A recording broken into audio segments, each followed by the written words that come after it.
ભરૂચ અંકલેશ્વરમાં પરમ પૂજ્ય પ્રબોધજીવન સ્વામીજીની ધાર્મિક યાત્રા. ભવ્ય સભામાં 2500 ભક્તો ઉપસ્થિત રહ્યા.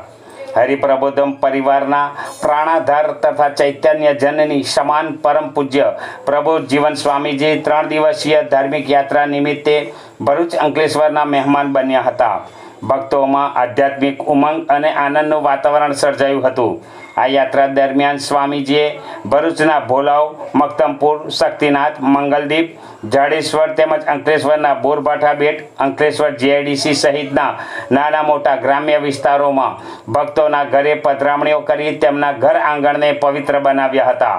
3 દિવસના વિચરણ દરમિયાન કુલ 104 પધરામણીઓ, 3 ધાર્મિક સભાઓ તથા અંદાજે 1000 જેટલા ભક્તોને આશીષ સ્પર્શ આપી તેઓને કૃતાર્થ કર્યા હતા.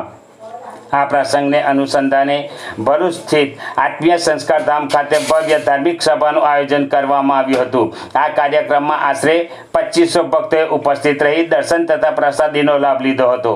કાર્યક્રમમાં સંતવર્ય પૂજ્ય મૈત્રીજીવન સ્વામીજી, પૂજ્ય ગુરુપ્રસાદ સ્વામીજી, પ્રાદેશિક સંત પૂજ્ય હરિશરણ સ્વામીજી, હરિપ્રબોધમ પરિવાર ભરૂચના પ્રમુખ પૂજ્ય મિલિનભાઈ, ભરૂચ જિલ્લા ભાજપ પ્રમુખ પ્રકાશભાઈ મોદી, જેલ અધિક્ષક તથા નામાંકિત ડોક્ટરો તેમજ અનેક આગેવાનો અને મહાનુભાવો હાજર રહ્યા હતા.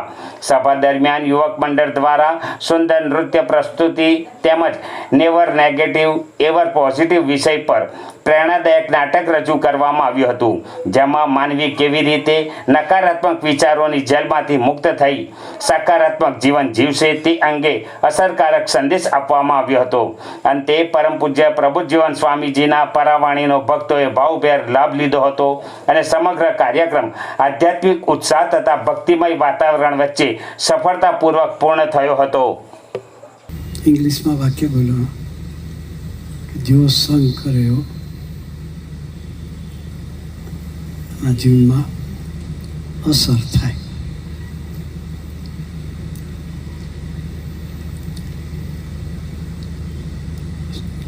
સારો સંગ મળે તો એનો ડેવલપમેન્ટ એ રીતે થાય. ઉતરતાનો સંગ મળે તો મારે ગુણાત્મક સ્વામી વાતમાં લખ્યું છે.